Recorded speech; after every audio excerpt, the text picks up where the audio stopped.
Hello there mga kamamshis! Matapos ang 6 na araw na malalakas na ulan, ayan, tingnan nyo yung kalsada na aming dinadaanan.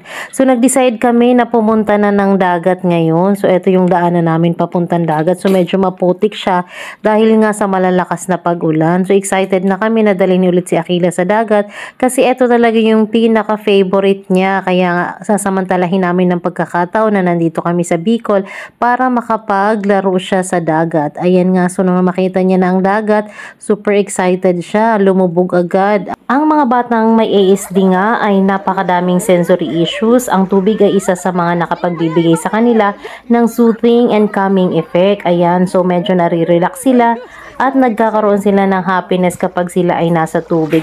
Wala nga palang entrance fee dito sa dagat. Ito ang kagandahan dito sa probinsya. So pupunta ka lang dito sa tabing dagat at ikaw ay maliligo nang wala kang babayaran. Ang binayaran lang namin ay yung sinakyan naming tricycle